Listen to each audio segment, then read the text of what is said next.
Hey, what's up, everybody? Danny here, and so just want to pop in real quick and talk about what a question that I've actually gotten on a couple different platforms, that question is, well, when is the right time to build my website? So if you have a course that you want to promote, or you're just looking to build a brand, well, when is the right time to do that? And so before I answer that, I just want to kind of give you a little backstory. So when it comes to having children, this topic is very, very it resonates with me very well, because like when my wife and I we first had our my son Aaron, the oldest, before we had him, we were asking the question, when's the right time to have children? And people would tell us, make sure that, you've got, X amount of money in the bank, make sure you've got this, make sure you've got that, make sure you've got the house and the white picket fence and all these things, right? And then it's okay to have children. And, some people were just like, my mother was just like, there really isn't a right time, now is the time.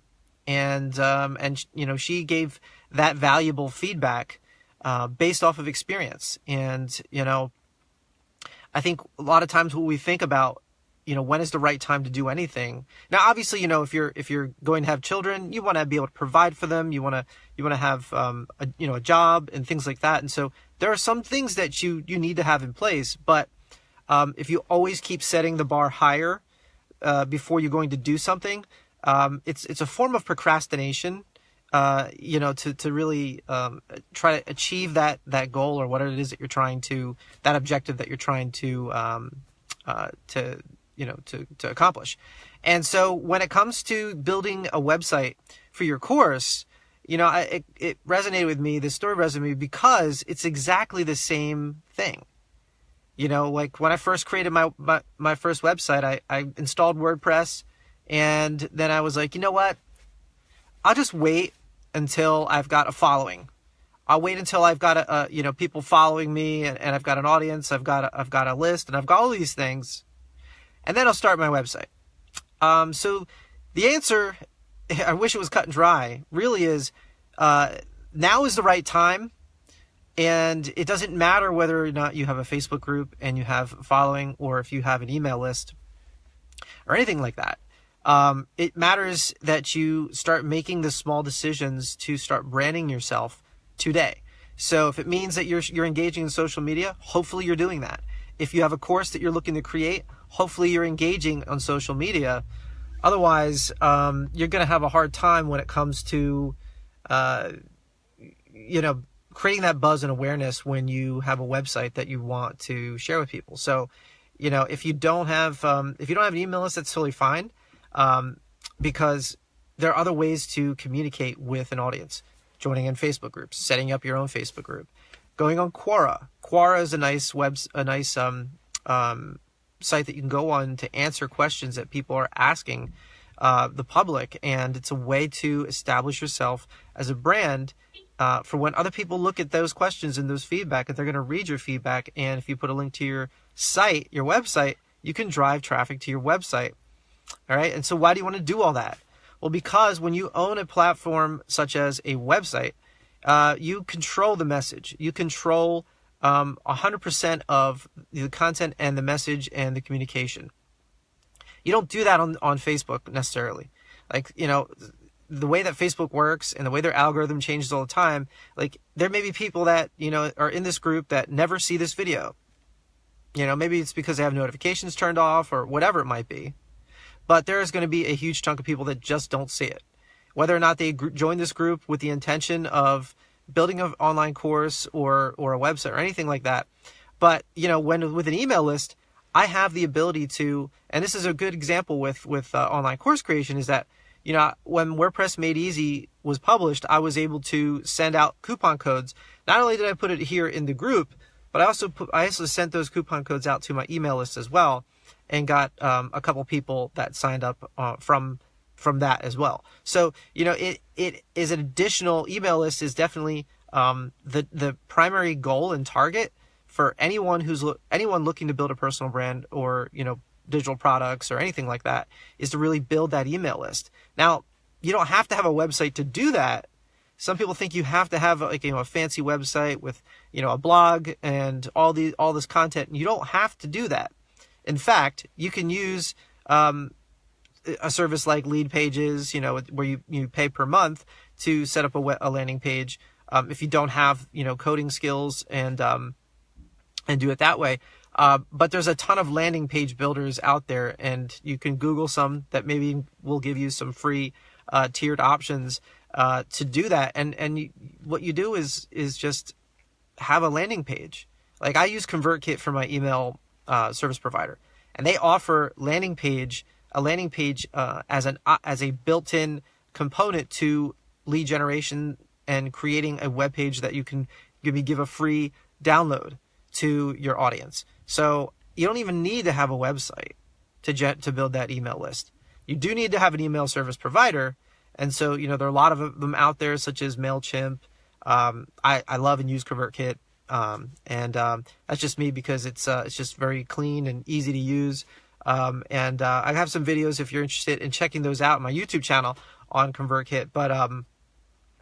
But definitely, you know, could think about that number one goal to really build your list and build your website. As you build your list, you can communicate with your list to say, hey, my new site's going live. So when I rebranded, I used to have a site called the blackbeltentrepreneur.com, and I rebranded to my own personal domain name, DannyJLiu.com. I had control. I had the email list, and I sent that message to my list, and I was able to get traffic back to my site. They were aware of that rebranding. And so it's very important that, you know, you can communicate that using your email list. Social media channels, also great. But, you know, again, that's the main objective, is just to build that list. So really, the moral of this, the bottom line is, get started today. If you are, you know, building a course, and it's your first course, you get it on Udemy, great. That's the first kind of milestone. But after that, like, you have to ask yourself, you know, what is going to be the most important thing for you long term?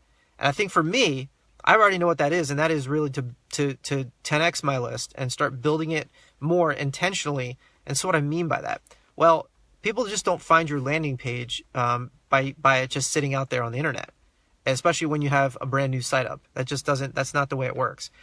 But people do go to your website and go to your landing page when you drive traffic there. How do you do that?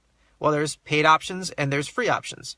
And so if you are going to go the free route, it does take a little bit, I guess, a different approach.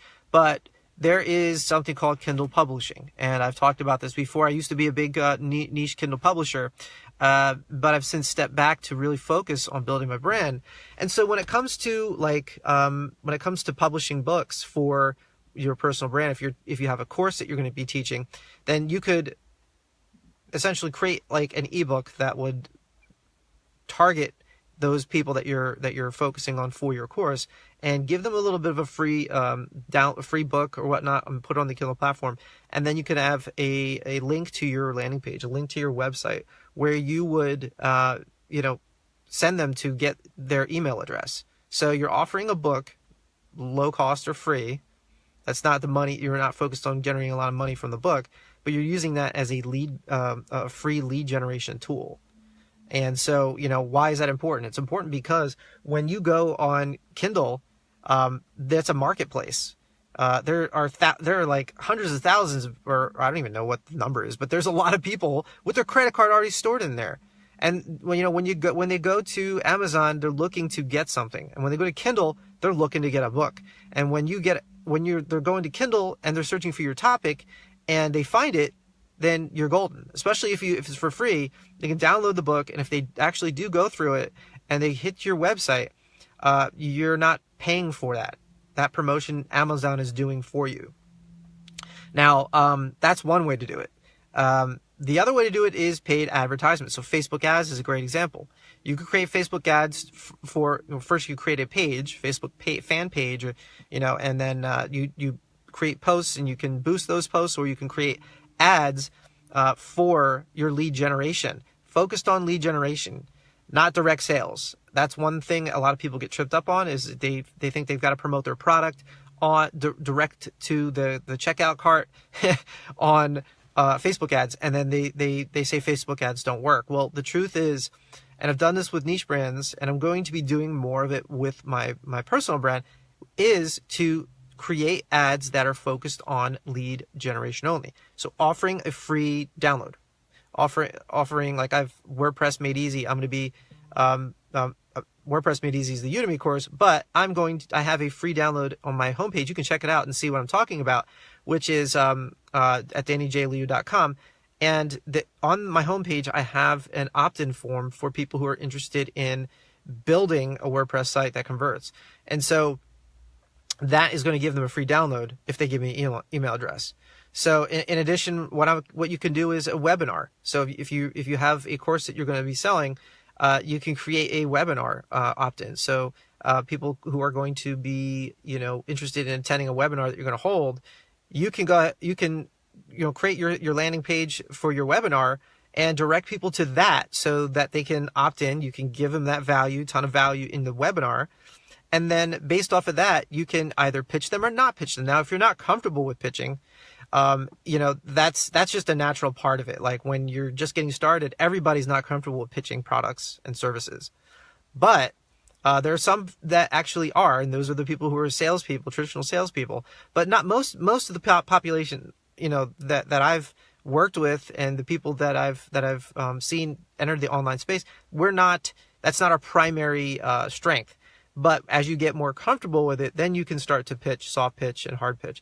But at least to get comfortable in camera and get comfortable with webinars, like you can do that and just offer a ton of value, and just maybe a call to action to visit your website, and then leave it at that if you're not comfortable with pitching right away. Right. So there's no excuse to not get started.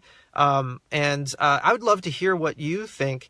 I'm going to be documenting a little bit more as far as my lead generation tactics and the things that I'm actually going to do at the tactical and strategical level via Kindle publishing, Facebook ads. So out of those two, Facebook ads and Kindle publishing, I'd like to know from you, what are you more interested in learning? I'm going to be focusing, those are the two that I'm actually going to be focusing on to start building more of my lead campaigns. I haven't really focused on that as much because I've been doing course building, but now that I have several courses there and more of a direction with building some of those lists up based on those topics, project management and WordPress, I'd love to hear your thoughts. So anyway, leave a comment below, and if you have any other suggestions, I'd love to hear them. Take care, have a great day, and I'll see you in the next video.